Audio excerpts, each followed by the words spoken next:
अपना camera on कर लेंगे और शुरू करते हैं क्लासेस। ठीक है, बाकी लोग तो आते जाते रहेंगे, जाने और आने वाले को कौन रोक सकता है आज के ज़माने में।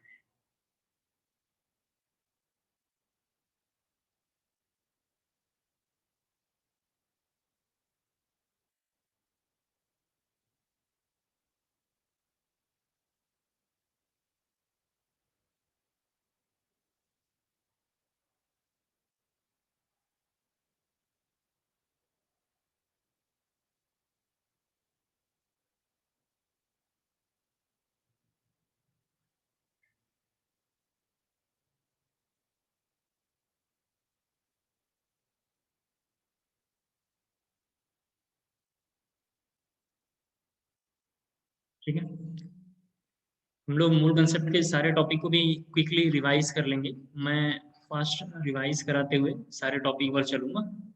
जहां आप मेरे को बोलोगे कि सर इस टॉपिक को दोबारा एक बार समझाइए, उस टॉपिक को मैं समझाऊंगा। और फास्ट ईयर के सारे क्वेश्चन हमने यहाँ प्रिंट आउट निकाल लिया है। ठीक है, ये थोड़ा हम जल्दी कर लेंगे। तो क्वेश्चन मैं आपको स्क्रीनशॉट एक एक ग्रुप में शेयर करूंगा, आप उसके बाद करना और हो जाएगा, कोई परेशान होने की बात नहीं है। ठीक है, क्वेश्चन के लिए मेरा तो ये सजेशन है कि आप क्या करना कि ऐसे तो मैं स्क्रीनशॉट शेयर करूंगा, आप अपनी कॉपी में देखो, ये लास्ट रिवीजन चल रहा है। ठीक है, ये फाइनल रिवीजन है मान के चलना है। इसके बाद अब रिवीजन अगर होता है तो नाम का होगा, वो काम का नहीं है। जब मैं आपको रिवाइज कराऊंगा, आपको लगता है इसके बाद फिर कुछ पूछना चाहिए तो आप पूछ लेना। अब प्रीवियस क्वेश्चन घर पे आप बाद में लिख लेना, सॉल्यूशन जब मैं बोलूंगा तब करना है, बाद में ये लिख लेना। ठीक है, क्वेश्चन बाद में मैं स्क्रीनशॉट शेयर करूंगा, वो पेपर पे लिख लेना, कॉपी में लिख लेना, नहीं तो पता ही नहीं रहेगा कि किस क्वेश्चन का आंसर है, किस क्वेश्चन का एग्जैक्ट, वो भी पता नहीं रहेगा आपको। तो जरा हम देखते हैं एक बार। मैंने सबसे पहले आपको बोला था कि मोल जो वर्ड है, सभी बच्चे स्क्रीन पे जरा देखिए। मोल जो वर्ड है, मैंने आपसे बोला था एक स्मॉलेस्ट एक तरीके का यूनिट है जो एलिमेंट्स कंपाउंड को मेजर करने के लिए हम यूज में लेते हैं। मोल किसके किसके लिए लेते हैं, जरा मैं इधर लिख रहा हूँ। मोल हम electron, proton, neutron, atoms, ions, molecules, इन सबों को मेजरमेंट करने के लिए, इन सबों के लिए यूनिट के लिए फंक्शन ही काम करता है। और वन मोल इक्वल टू हमने दिख रखा है 6.023 इंटू 10^23 होता है। इसके बाद हमने बोला है इस पूरे टॉपिक में number of atom, gram atom से क्वेश्चन आएगा, उसमें सबसे ज्यादा इंपॉर्टेंट एमजी और म्यूजी है।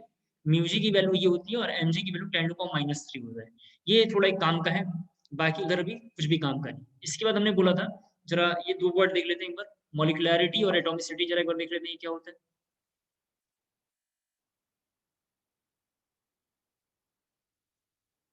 अगर हम मॉलिक्युलैरिटी में आए,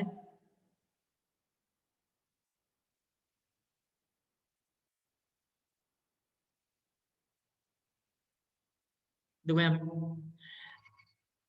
एटम्स और मॉलिक्यूल्स की अगर हम थोड़ा बातचीत करेंगे इनके बारे में, एटम और मॉलिक्यूल क्या होते हैं जरा देखो। ये कहीं लिखा हुआ है सोडियम, मैग्नीशियम, एल्यूमिनियम, कैल्शियम या रुबिडियम, कुछ भी ऐसा लिखा हुआ है। कहीं ऐसा लिखा हुआ है O2, N2, P4, S8। हमें अच्छे से पता है कि ये जो एलिमेंट लेफ्ट हैंड साइड में जितने एलिमेंट लिखे हुए हैं, ये सारे एलिमेंट कभी भी डाई एटॉमिक फॉर्म में एग्जिस्ट नहीं करता है, कभी ऐसा एग्जिस्ट नहीं करता है। इसका मतलब ये केवल और केवल एटम फॉर्म में एग्जिस्ट करता है। कैसे करता है, एटम फॉर्म में एग्जिस्ट करता है। ये सब के सब कौन है, मेटल है। यानी इसका मतलब हो गया मेटल हमेशा किस फॉर्म में रहेगा, एटॉमिक फॉर्म में रहेगा।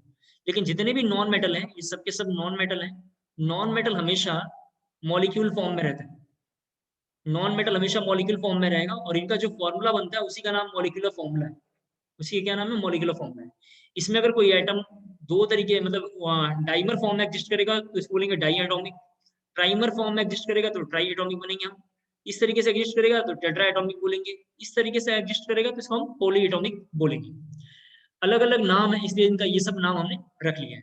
इसके बाद इनर्ट गैसेस के बारे में अगर हम बात करें तो जैसे हीलियम, नियोन, आर्गन, क्रिप्टॉन, इनके बारे में एक बात हमें समझ में ये आ रहा है कि इन सभी मॉलिक्यूलों का बॉन्ड ऑर्डर 0 होता है। सभी बच्चे स्क्रीन पे ध्यान से देखते चले, फाइनल रिवीजन है, लास्ट में कभी नहीं बोलूंगा।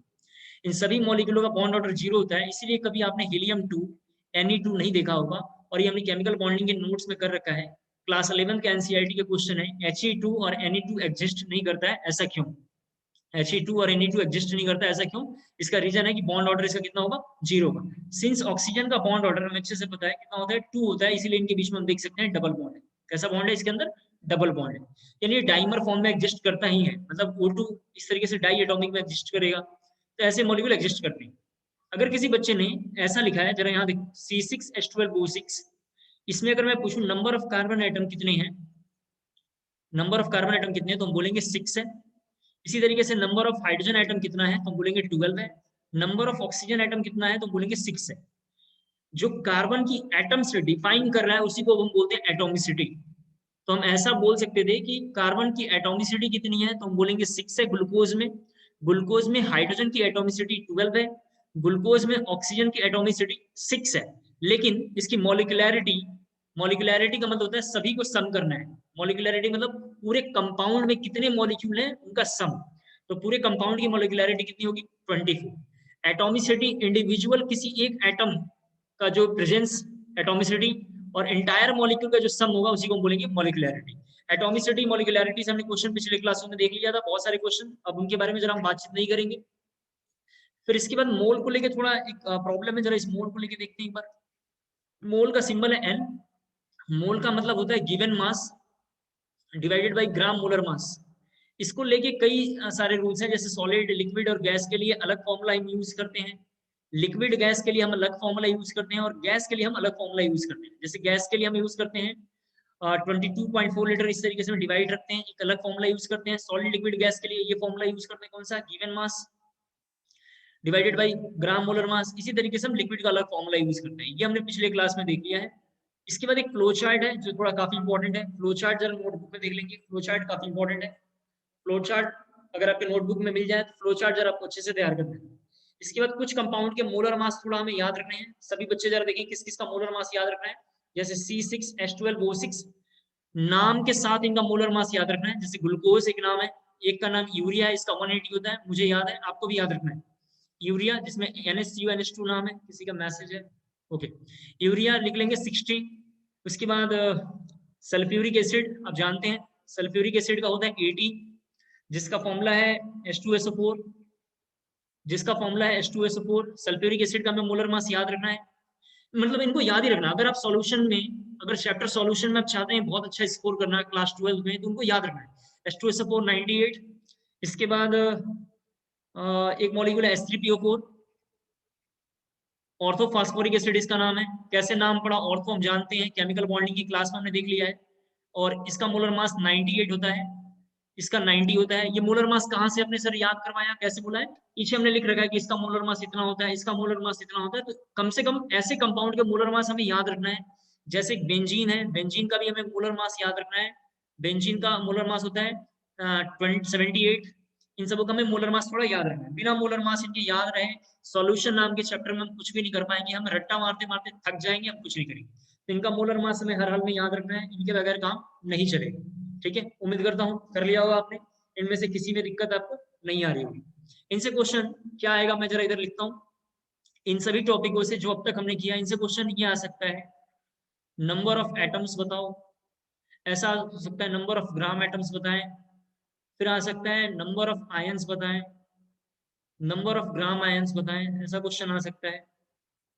फिर नंबर ऑफ मॉलिक्यूल कितना होगा, नंबर ऑफ ग्राम मॉलिक्यूल कितना होगा, ऐसे क्वेश्चन आएंगे।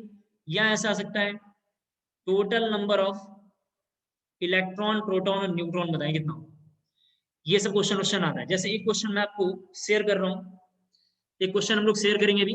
आप क्वेश्चन मैं फिर से बोल रहा हूँ, आपकी A4 साइज की कॉपी है, यहाँ जरा बना रहा हूँ स्क्रीन पे देखिए, A4 साइज की कॉपी है।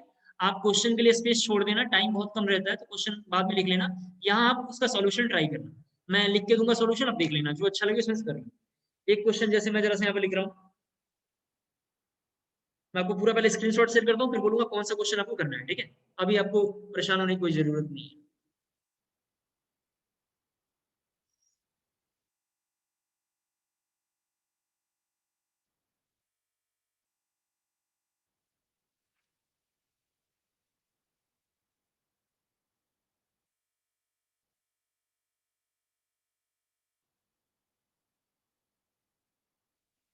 अपने व्हाट्सएप ग्रुप में देखेंगे, मैंने उसमें भी स्क्रीन शेयर क्या हुआ स्क्रीन।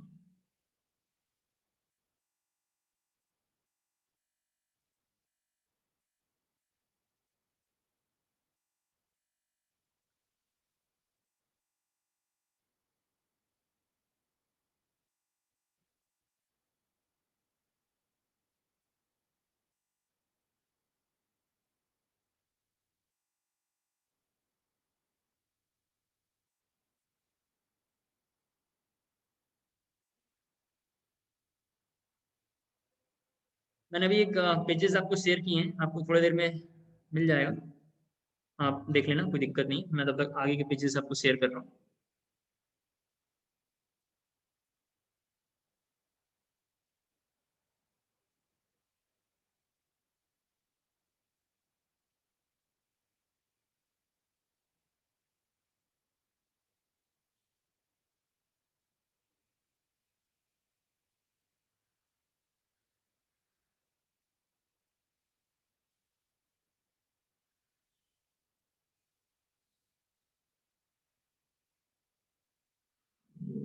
गलत हो गया।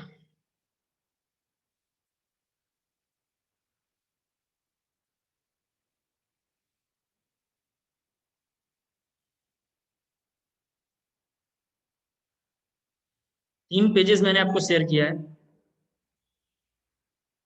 और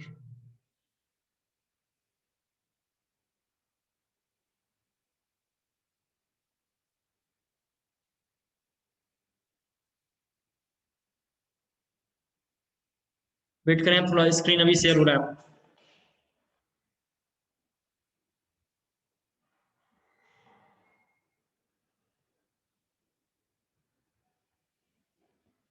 थोड़ा इंटरनेट का इशू है, अभी शेयर हो जाएगा। तब तक मैं आपको बोलूंगा, तब तक मैं इधर आपको थोड़ा 2-3 लाइनें और समझा के लेकर आऊँ। ठीक है। ये क्वेश्चन आ सकता है, number of gram atom, number of ion, number of gram molecule, total number of electron proton neutron, ये इनसे क्वेश्चन आएगा। इसके बाद अगर हम थोड़ा आगे बढ़ेंगे इसी में, इसके बाद जब हमने क्वेश्चन और भी देखा होगा, तो इलेक्ट्रॉन प्रोटॉन न्यूट्रॉन के बारे में बात किया था, उससे पहले हमने एवरेज एटॉमिक मास देखा था। जरा देखो एवरेज एटॉमिक मास हम कैसे कैलकुलेट करेंगे। मैं जरा एवरेज एटॉमिक मास के बारे में जरा समझाता हूँ आपको। सभी बच्चे जरा यहाँ देखेंगे, कुछ नेचुरल एलिमेंट हैं, जैसे बोरॉन हो गया, क्लोरीन हो गया, इनके बोरॉन हो गया, क्लोरीन हो गया, इनके कुछ आइसोटॉप्स होते हैं। जैसे मान लेते हैं इसका B10 है और B11 है। पर्दा जरा सभी बच्चे स्क्रीन पे यहाँ देखें, आइसोटॉप्स उसे बोलते हैं जिसका प्रोटॉन की वैल्यू सेम, जिसमें जेड की वैल्यू कैसी हो, सेम हो, ए की वैल्यू कैसी हो, डी पर हो, और ए माइनस जेड भी कैसा हो, डी पर। स्क्रीन पे सभी बच्चों को देखना है, यहाँ लिखा हुआ है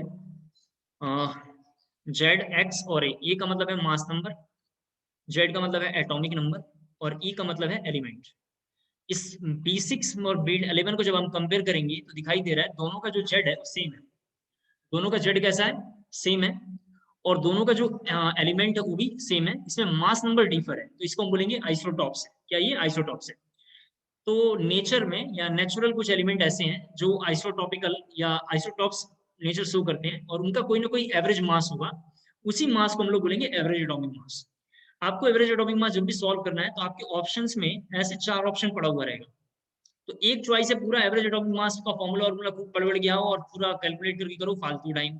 दूसरा ऑप्शन जब भी आएगा, इन 4 ऑप्शन में जो भी वैल्यू लिखा होगा, वो वैल्यू उसके पास, जैसे मान लेते हैं कि इसका आंसर लिखा होगा कहीं 10.9, जरा यहाँ देखो कुछ और लिखा होगा, यहाँ मान लेते हैं 14 लिखा होगा, यहाँ पे लिखा होगा कैन नॉट डिफाइन, ऐसा लिखा होगा, 4 ऑप्शन लिखा होगा मान लेते हैं।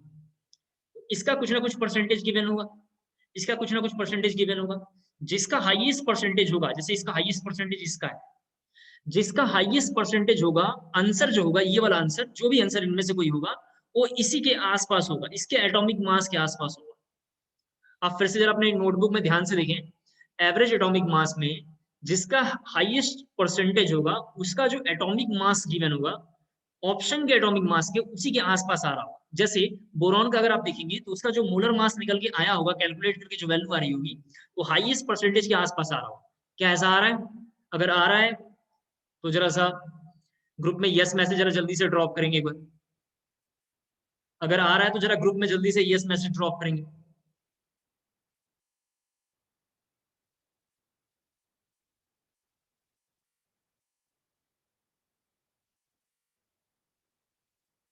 यहाँ देखिए, एवरेज एटॉमिक मास से 2 क्वेश्चन आ सकता है। जरा देखिए, एवरेज एटॉमिक मास से पहला क्वेश्चन आएगा कि इसका एवरेज एटॉमिक मास क्या होगा, ऐसा क्वेश्चन आएगा। दूसरा आएगा परसेंटेज ऑफ आइसोटॉप्स निकालें। जरा ये लाइन जरा देखो, परसेंटेज ऑफ आइसोटॉप्स में अभी 2 बार पढ़ाने वाला हूं, इसलिए दोबारा यहाँ बोल देता हूँ कैसे निकालेंगे।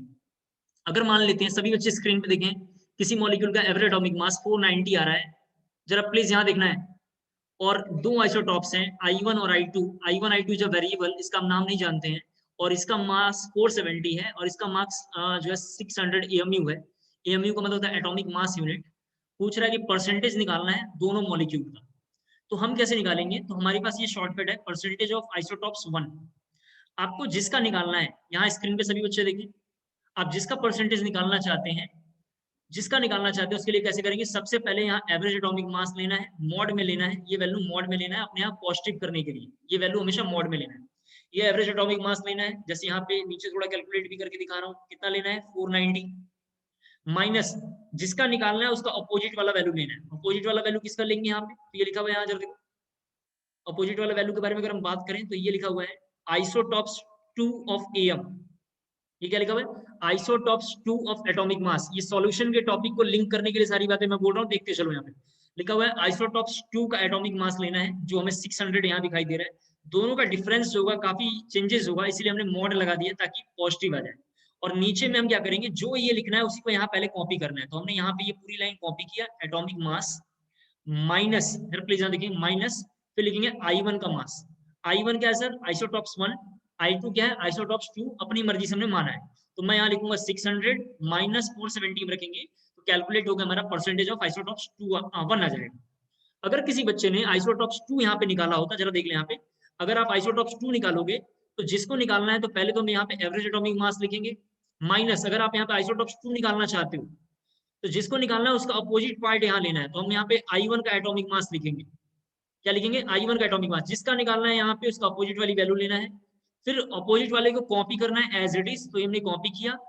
अपोजिट वाले को एज इट इज कॉपी करना है, फिर नीचे हम लिखेंगे I2 का AM। क्या लिखेंगे? I2 का AM। ये काफी इंपॉर्टेंट है, सॉल्यूशन में भी बार बार ये आते रहेगा। उम्मीद करता हूँ क्लियर हो गया होगा। तो परसेंटेज ऑफ आइसोटॉप्स क्वेश्चन आएगा, परसेंटेज ऑफ आइसोटॉप्स और एवरेज एटॉमिक मास क्वेश्चन आएगा, अभी हम देखेंगे जब आने वाला होगा। इसके बाद नेक्स्ट जरा हम देखें एवरेज मोलर मास के बारे में। एवरेज मोलर मास कहाँ वैलिड होगा, जरा ये समझ लो आप। एवरेज मोलर मास से क्वेश्चन आएगा वेपर डेंसिटी से, पहला क्वेश्चन आ सकता है। दूसरा क्वेश्चन आएगा मिक्सचर ऑफ गैसेस से, मिक्सचर ऑफ गैसेस से आएगा। थर्ड क्वेश्चन यहाँ से आ सकता है परसेंटेज ऑफ गैसेस से आएगा। ये दोनों टॉपिक मिला के गैस स्टेट है, इस चैप्टर का नाम है गैस स्टेट। गैस स्टेट में यहाँ से क्वेश्चन आया हुआ है। और वेपर डेंसिटी के बारे में अगर हम बात करें कि वेपर डेंसिटी कहाँ है, तो ये भी गैस स्टेट में है, एक जगह तो ये है गैस स्टेट में है, और दूसरा इसी चैप्टर में वेपर डेंसिटी दिया हुआ है। एवरेज मोलर मास के बारे में थोड़ा और अगर हम समझने की कोशिश करें तो केवल गैसेस पे वैलिड है। और दूसरा इसकी पहचान क्या है, आइडेंटिफिकेशन क्या है, कैसे पता चलेगा कि यहाँ ये फॉर्मूला लगेगा या नहीं लगेगा। तो वहां पे लिखा होगा sample of a mixture of gases, ये लाइन लिखा होगा sample of a mixture of gases. Sample जरूर लिखा होगा वहां पे। सैंपल का मतलब ये है कि बहुत सारी गैस हैं और उनमें से कौन सी गैस को लेना है ये पता ही नहीं है, तो sample of mixture of gases लिखा होगा। क्वेश्चन की आइडेंटिफिकेशन के लिए वर्डिंग में इंट्रोड्यूस कर रहा हूँ। Sample of mixture of gases लिखा होगा या मिक्सचर ऑफ गैसेस होगा, परसेंट ऑफ गैसेस होगा। ये चैप्टर गैस स्टेट में और वेपर डेंसिटी में बार बार ये आते रहेगा। उम्मीद करता हूँ आपने इसको कर लिया होगा, किसी को कोई दिक्कत यहाँ पे नहीं आ रही होगी। इसके बाद जेईई मेंस में कुछ लॉ हैं, इन लॉ को पढ़ लेंगे। इस लॉ और इसके एप्लीकेशन से प्रीवियस में क्वेश्चन आया हुआ है। इस लॉ और एप्लीकेशन से प्रीवियस में क्वेश्चन आया हुआ है। इस लॉ में सबसे ज्यादा इंपॉर्टेंट है डेफिनिट प्रपोर्शन, ये बहुत ज्यादा इंपॉर्टेंट है, या इसका नाम कांस्टेंट प्रपोर्शन है, सबसे ज्यादा इंपॉर्टेंट ये है। दूसरा हमने एवोगैड्रो देख ही लिया है, एवोगैड्रो अभी हम 2-3 बार और देखेंगे, ये 2 बार और देखेंगे। थर्ड इसके बाद जो है गैलुसैक लॉ। गैलुसैक लॉ काफी इंपॉर्टेंट है, इसको जरा अच्छे से एक बार पढ़ लेना। थर्ड हमारा गैलुसैक लॉ, ये थोड़ा काफी इंपॉर्टेंट है, इनको जरा अच्छे से देख लेना, इसमें कुछ भी इस तरीके का है। इसके बाद फोर्थ जरा से एक थोड़ा काम का है, इसको जरा फोर्थ में देखते हैं, फोर्थ पॉइंट क्या काम का है। फोर्थ में ऐसा क्वेश्चन आएगा कैलकुलेट वॉल्यूम, जरा प्लीज यहाँ देखो इन लीटर, ऐसा क्वेश्चन आएगा।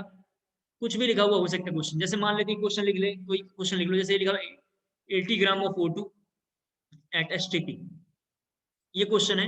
एग्जाम्पल एक हमने ले लिया है, कुछ भी हो सकता है पता नहीं मेरे को।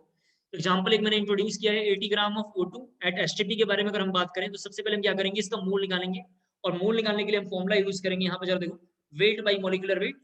80 ग्राम गिवन है और मोलर मास ऑक्सीजन का होता है 32, तो यहाँ से हम जब मोल निकालेंगे तो ये आ जाएगा, आप समझ रहे होंगे 5/2, कितना आएगा 5/2। जब ये मोल आ जाएगा तो वॉल्यूम निकालने का फॉर्मूला होता है N into 22.4 litre, N into 22.4 litre ऐसा फॉर्मूला होता है। तो हम वॉल्यूम के लिए रखेंगे 5/2 इंटू 22.4 लीटर। ये जो फॉर्मूला है वॉल्यूम इन लीटर से, इससे बहुत बार क्वेश्चन आ रखा है, बहुत बार। आप अगर 10 सालों के ट्रेंड के सेट में देखोगे तो बहुत बार ये आया है, बहुत ज्यादा बार। इसको जरा अच्छे से तैयार करने की जरूरत है। उम्मीद करता हूँ आप कर लेंगे, यहाँ तक कोई डाउट आपको नहीं आना चाहिए, कोई दिक्कत नहीं है। इसके बाद जरा डेंसिटी देखते हैं एक बार। अगर हम डेंसिटी के बारे में जरा बात करेंगे, सभी बच्चे देखिए यहाँ, तो डेंसिटी को लेकर मैं थोड़ा यहाँ समझा रहा हूँ। एक टॉपिक नाम है एब्सोल्यूट डेंसिटी।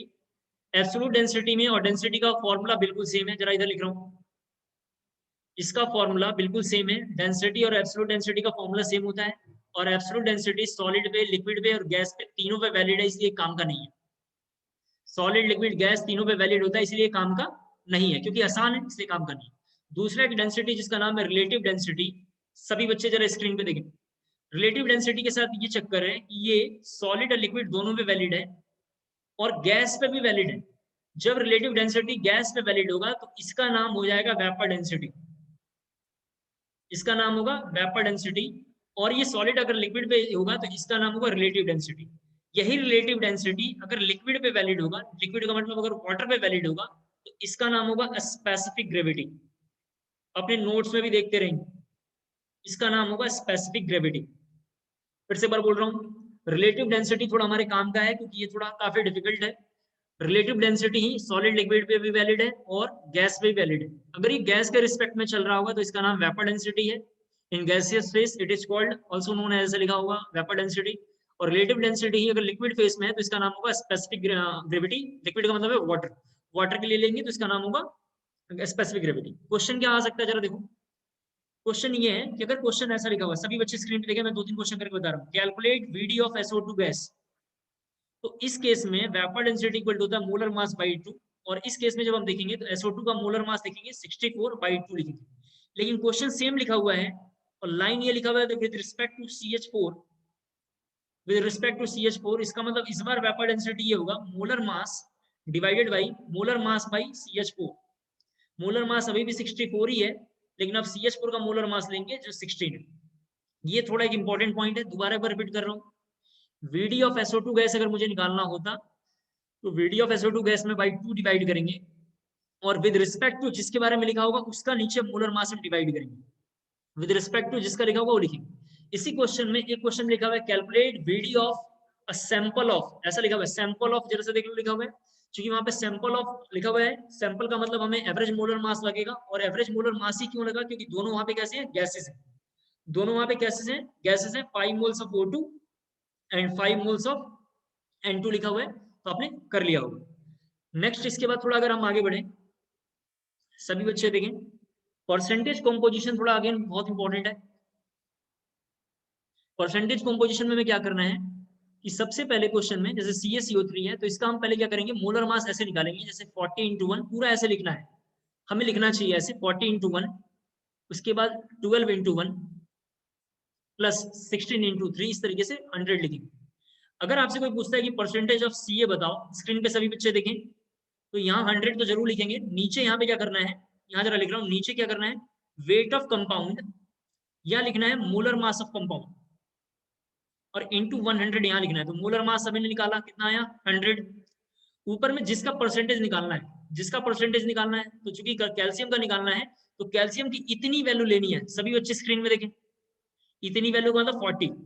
इतनी वैल्यू क्यों लेनी है कि अगर परसेंटेज ऑफ ऑक्सीजन निकालना है तो ऑक्सीजन का मास तो कायदे से 16 ही होता है, लेकिन हमें पता है इसमें 3 ऑक्सीजन है, तो हम इतना वैल्यू लेंगे। इतना वैल्यू का मतलब हो गया 48 लेंगे। कितना लेंगे, 48 लेंगे, और नीचे मोलर मास, फिर ये लेंगे। उम्मीद करता हूं आपको क्लियर हो गया। परसेंटेज कॉम्पोजिशन से क्या नाम है उसका, मिनिमम मोलर मास क्वेश्चन काफी इंपॉर्टेंट है। मिनिमम मोलर मास क्वेश्चन जो लिखे हुए उनको जरा अच्छे से ट्राई कर लेंगे। मिनिमम मोलर मास जरा अच्छे से ट्राई कर लेंगे, वहां से क्वेश्चन आ रखा है। हेमोग्लोबिन का क्वेश्चन कहीं लिखा होगा, वहां से क्वेश्चन आ रखा है, बहुत इंपॉर्टेंट है। हेमोग्लोबिन मिनिमम मोलर मास, ये क्वेश्चन आ रखा है। अब एम्पेरिकल और मॉलिक्यूलर फॉर्मूला को जरा देखते हैं क्या क्वेश्चन आ सकता है। अब जरा सभी बच्चे स्क्रीन पे देखें, यहाँ से अब हमारा पहला क्वेश्चन दिखाई देगा। एम्पेरिकल और मॉलिक्यूलर फॉर्मूला के बारे में अगर हम बात करें तो यहाँ से क्वेश्चन एक तो पूरा आता है सॉल्व करने के लिए, यानी डेरिवेशन से आता है। डेरिवेशन का मतलब हो गया कि आपको परसेंटेज का टेबल ऐसे बनाना पड़ेगा, सारा टेबल बनाइए। टेबल बनाने से EF लिखिए, फिर आपको यहाँ से EFM निकालना है, फिर N निकालना है। MFM पहले से गिवन होता है, आप तो जानते हैं। अब फिर यहाँ से एम एफ निकालिए, एम एफ आप निकालेंगे इस तरीके से, कैलकुलेट करेंगे, ई एफ भी कैसे करेंगे, कैलकुलेट करेंगे। ऐसा क्वेश्चन एक आता है, उसको बोलते हैं डेरिवेशन। एक डेरिवेशन से क्वेश्चन आएगा, दूसरा क्वेश्चन आएगा रेशियो से क्वेश्चन आएगा।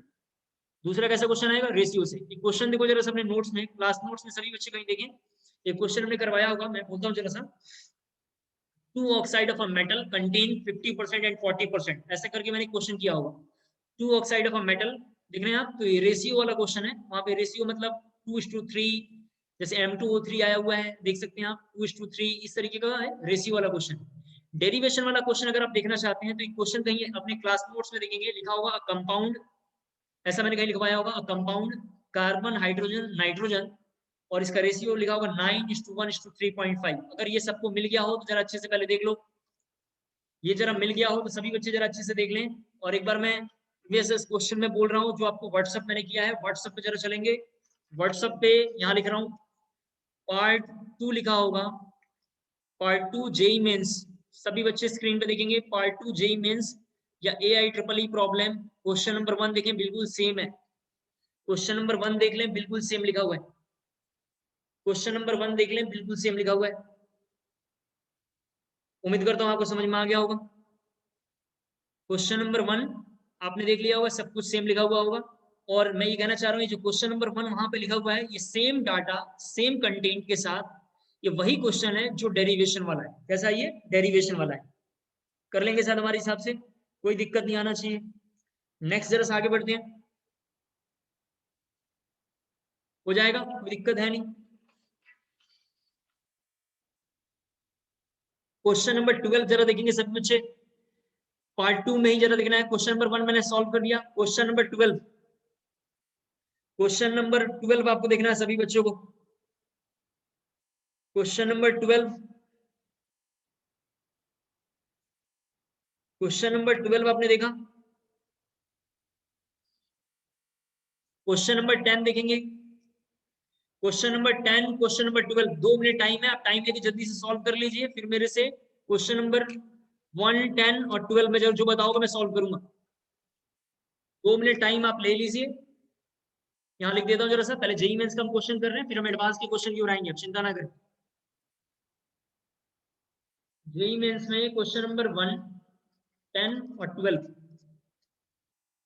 ठीक है। 2 मिनट आपके पास टाइम है, 3 PM हो रहा है। 2 मिनट टाइम लेके जल्दी से सॉल्व कर ले, फिर मेरे को जल्दी से बताएं कि मुझे करना है, ये आपसे हो जाएगा।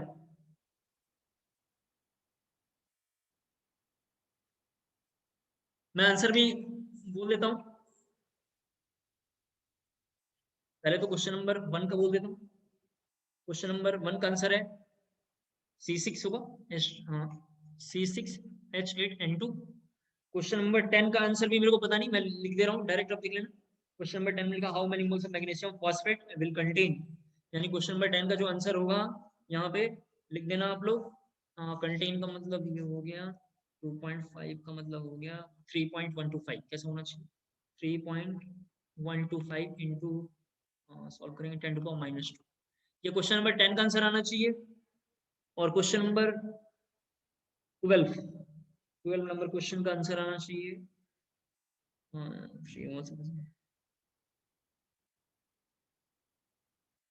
तो 12 तो बहुत आसान है, 12 में तो क्या दिक्कत है, 12 में तो कर ही लेना था। वैसे 12 का आंसर बोल देता हूँ कितना होगा।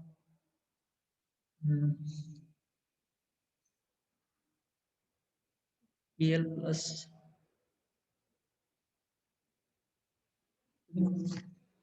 12 का आंसर है,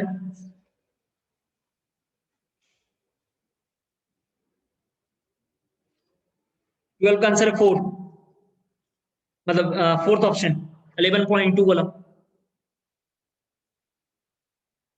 12 का आंसर है 4, 11.2।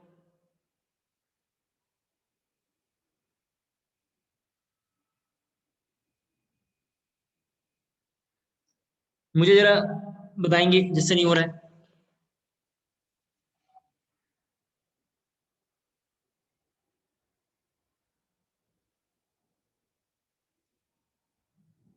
क्वेश्चन नंबर 1, 10th और 12th में सॉल्व करवाना है, तो जरा जल्दी बताओ मुझे। 1, 10, 12 में कोई क्वेश्चन सॉल्व करवाना है तो जरा जल्दी से बताएं।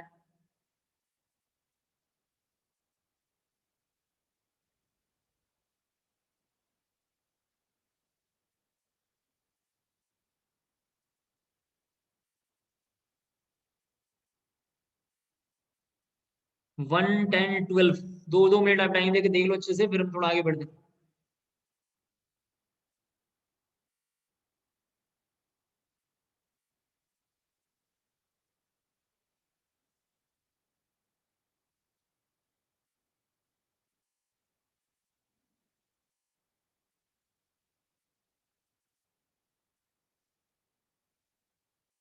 Question number 1, question number 10, question number 12।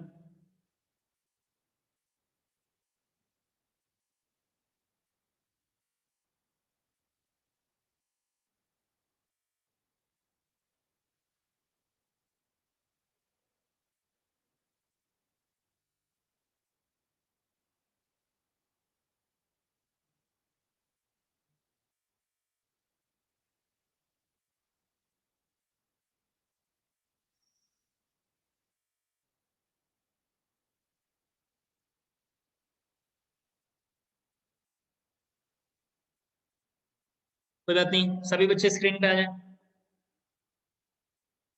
Screen पे आ जाए सभी बच्चे। जल्दी आ जाओ यार, थोड़ा मैं बताता हूँ, मुझे लगता है पर मुझे करना चाहिए। अपने अपने स्क्रीन पे आ जाएं और ग्रुप में मुझे जरा एक लाइन मैसेज करके बताएं, क्या क्वेश्चन नंबर 1 मैं दोबारा करूं या आपकी नोट्स में लिखा हुआ वहां सब समझ जाएंगे। एक बार जरा ग्रुप में मुझे मैसेज करके बताएं, अगर आप समझ पाएंगे तो ओके मैसेज जरा ड्रॉप करना है, समझ पाएंगे तो ओके मैसेज जरा ड्रॉप करना है।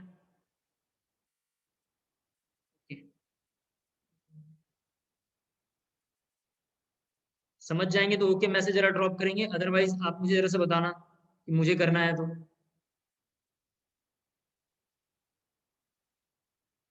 क्वेश्चन नंबर 1, फिर मैं 2 करता हूँ, मतलब 12, 10 करता हूँ, 12 करता हूँ मैं।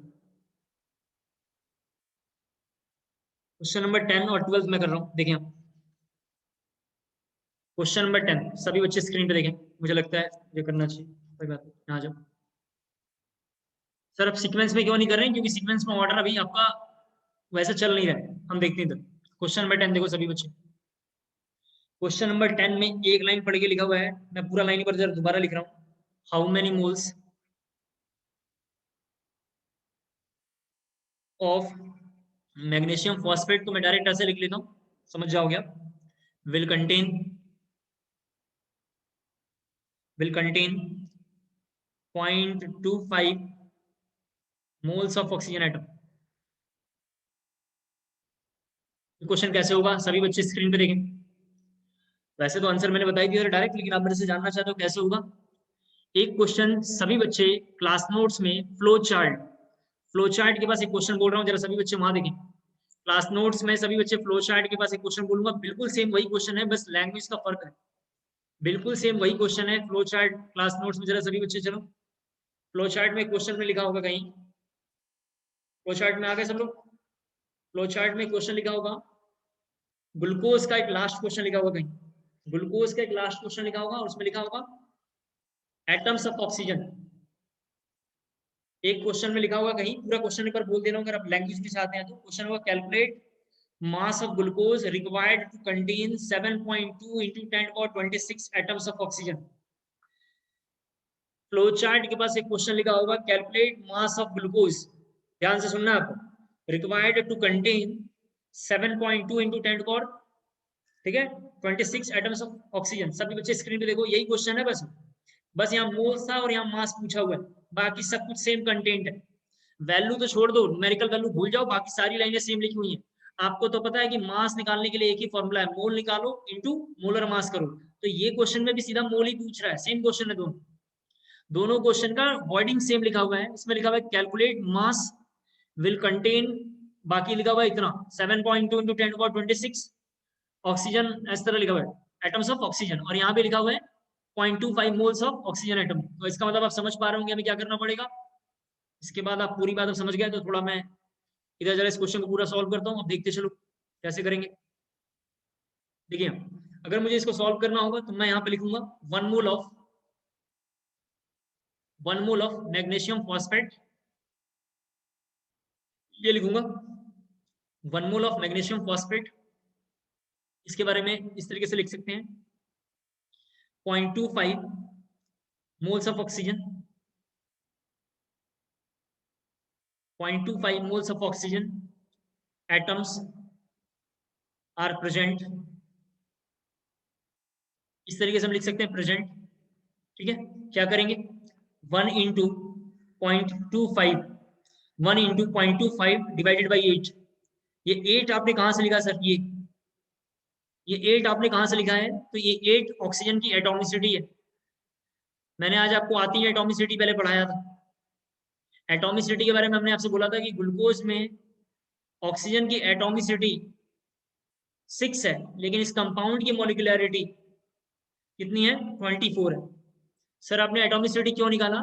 जिस क्वेश्चन का अगर हम एटॉमिसिटी हम निकाल पाएंगे, उसी क्वेश्चन का मतलब जो है हम आगे की वैल्यू निकाल पाएंगे। आपको तो पता है, अगर ये भी थोड़ा दिक्कत आ रहा है तो आपको यहाँ लिख रहा हूँ, आपको तो पता है कि अगर हमें मास और मोल का ये रिलेशन है, जरा देख लो आप, मोल से मॉलिक्यूल का ये रिलेशन है और इसके बाद एटम्स का ये रिलेशन। तो अगर एटम से आना है मॉलिक्यूल में तो हम ऐसे आएंगे, फिर वापस ऐसे आएंगे, हमें केवल ये निकालना था। तो एटम से मॉलिक्यूल लेकर आएंगे, मॉलिक्यूल से किस में हम लेकर आएंगे? मोल लेकर आएंगे। तो एटॉमिसिटी से पहले हमें डिवाइड करना पड़ेगा। इसकी एटॉमिसिटी कितनी है? 8 है। जब हम 8 से डिवाइड करेंगे तो ये वैल्यू कितना होगा? 3.125 इंटू 10⁻³ सॉरी -2।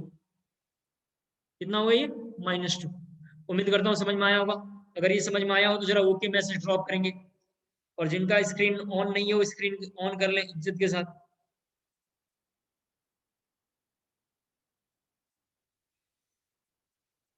ठीक है, तो क्वेश्चन नंबर 10 आपको क्लियर हो गया। क्वेश्चन नंबर 12 जरा से बार देखते हैं कैसे होगा। क्वेश्चन नंबर 12 पूरा देखते हैं एक बार। 12 के बारे में समझाने के लिए मैं केवल एक लाइन ये लिखूंगा। मान लेते हैं यहाँ पे देखो, एक लाइन समझाने के लिए पूरा एक लैंग्वेज लिख देता हूँ। जैसे कहीं रिएक्शन के लिए लिखा हुआ है, जैसे 2Al लिखा हुआ है प्लस HCl, अगर मैं बैलेंस करना हो तो हमें पता है कि AlCl3 बनता है। सभी बच्चे यहाँ देखें, इसको भी थोड़ा और आसान शब्दों में लिखता हूँ। यहाँ देखो जरा सा, हमें पता है कि Al और HCl को अगर बैलेंस करना है तो एक कंपाउंड बनेगा AlCl3 प्लस H2 बनेगा। बैलेंसिंग करना हमने पिछले क्लास में सीखा है, कहाँ पे? रेडॉक्स रिएक्शन या मोल कांसेप्ट 2 में। इस प्रीवियस क्वेश्चन में दोनों कंबाइन है क्वेश्चन, तो हम पहले इसके क्वेश्चन कर लेंगे, बाद में उसके क्वेश्चन कर लेंगे। तो हमें 2 से पहले यहाँ पे बैलेंस करना पड़ेगा, तो 2Al लिखेंगे। तो यहाँ पे जरा देखो, हमें लिखना पड़ेगा हाइड्रोजन के बारे में 6HCl, तो हम आके यहाँ पे लिखेंगे 2AlCl3। हमने ऐसा क्यों किया है? क्योंकि क्लोरीन की वैल्यू भी अब 6 हो गई है, देख सकते हैं, और Al की वैल्यू भी कितनी हो गई है? 2 हो गई है, और बाकी इधर लिखेंगे 3H2। तो ये पूरा का पूरा बैलेंस हो गया है। इस लाइन को जरा सा देख के बात पता चल रहा है, जरा देख लो, इस लाइन को देख के बात पता चल रहा है कि 3 मोल ऑफ हाइड्रोजन, यहाँ सभी बच्चे देखें लिखा हुआ 3 mole of hydrogen equal to हम बोल सकते हैं 6 moles of HCl। Equal to हम बोल सकते हैं 6 मोल ऑफ HCl। इसका मतलब 1 मोल ऑफ H2 के बारे में हम कह सकते हैं, 1 मोल ऑफ H2 के बारे में हम कह सकते हैं 3 mole of, sorry 2 mole of HCl। 2 mole of HCl हम बोल सकते हैं। जब 1 मोल ऑफ H2 के लिए हम 2 मोल ऑफ HCl बोल सकते हैं, तो 4 ऑप्शन में चलेंगे, और चौथे ऑप्शन में लास्ट ऑप्शन जब देखेंगे तो उसमें लिखा होगा half mole of H2, half mole of, अगर हम देखेंगे H2 के बारे में तो आप समझ गए होंगे अब कितना मोल ये फॉर्म हो रहा होगा, 1 मोल ऑफ HCl। आप क्वेश्चन को जरा ध्यान से पढ़िए और आपको शायद समझ में आएगा। क्वेश्चन नंबर 12 एक बार जरा सा आपको देखना है, दोबारा बोलता हूँ अपनी कैसे इसको किया है। क्वेश्चन नंबर 12 में जरा सा देखो लिखा हुआ है इन द रिएक्शन, रिएक्शन लिखा हुआ है, ठीक है, रिएक्शन में हिंट में लिख दिया आपके सामने। रिएक्शन कैसे बना हुआ तो एक मैंने बना के आपको दिखा दिया ताकि समझ पाए।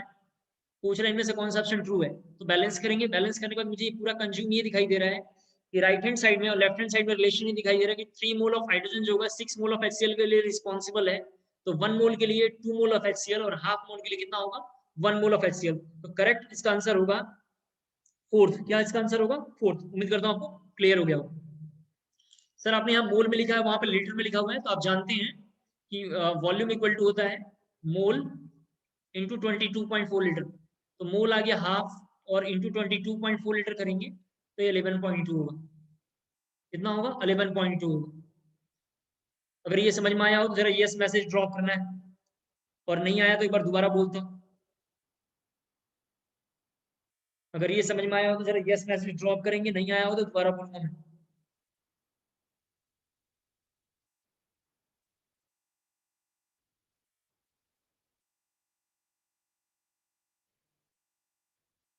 ठीक है, कर लेंगे, आसान है। थोड़ा फिर से अपने नोटबुक की चलते हैं जरा सा। क्वेश्चन हमने 2 करा दिए इसके, फिर से वापस थोड़ा नोटबुक में आते हैं जो रिवीजन की टॉपिक है। अब जरा देखें, problem based on chemical reaction से। मैं इसको एक बार में समझाऊंगा, सभी बच्चे स्क्रीन पे देखें। Problem based on chemical reaction, फिर आपसे जो पूछूंगा डाउट है तो बताना। इसमें क्या होता है, इसमें 2 तरीके के क्वेश्चन आता है। एक न्यूमेरिकल फर्स्ट ऐसा हो सकता है कि रिएक्टेंट एक हो, कैसा हो, रिएक्टेंट, इसको रिएक्टेंट पढ़ते हैं, और प्रोडक्ट इधर 2 बन जाए, इधर जो जैसे 2KCl + 3O2, ये लिखा हुआ है, ये प्रोडक्ट है P1 + P2। दूसरा न्यूमेरिकल ऐसा हो सकता है कि रिएक्टेंट की वैल्यू भी 2 हो, जैसे NaOH HCl, अब प्रोडक्ट बनाएगा NaCl + वाटर, तो P1 + P2 2 प्रोडक्ट हो, 2 प्रोडक्ट 2 रिएक्टेंट। पहली बात ये, आपको क्या करना है इन क्वेश्चनों में, सबसे पहला काम, सभी बच्चे स्क्रीन पे देखें, बैलेंस करना है। मैंने पढ़ाते टाइम बैलेंस कर करके दिखाया था। बैलेंस करने के बाद उसमें हम देखेंगे मास गिवन है या मोल गिवन है। किसी भी तरीके से इस स्टेप से इसको मोल में लेकर आना है, थर्ड स्टेप में मोल में लेकर आना है। कैसे लेकर आएंगे, मास गिवन होगा तो एन निकालेंगे, एन का फॉर्मूला होता है weight by molecular weight, n निकालेंगे, एन का फॉर्मूला क्या होगा, वेट बाई मॉलिक्यूलर वेट, तो मोल आ जाएगा। एक बार जब मोल आ जाएगा, सभी बच्चे स्क्रीन पे देखें, मोल आ जाएगा तो हमारे टॉपिक कोर्स में ये लिखा होगा मास मास रिलेशनशिप। जरा मैं इधर लिखता हूँ, मोल मोल रिलेशनशिप, वॉल्यूम रिलेशनशिप, ये रिलेशनशिप से क्वेश्चन आता है। तो अगर हमें एक बार मोल आ गया तो मोल से अगर मास पूछता है तो मोल इनटू मास कर लेंगे। अगर हमसे वॉल्यूम पूछता है तो वॉल्यूम इनटू होता है एन इंटू 22.4 लीटर, हम ऐसे कर लेंगे। एक ये क्वेश्चन आ सकता है, ये क्वेश्चन आएंगे, बस ये 3 क्वेश्चन आने के चांसेस रहते हैं। आपको जब भी क्वेश्चन करना है तो कैसे करना है, जरा मैं इधर करके बताता हूँ।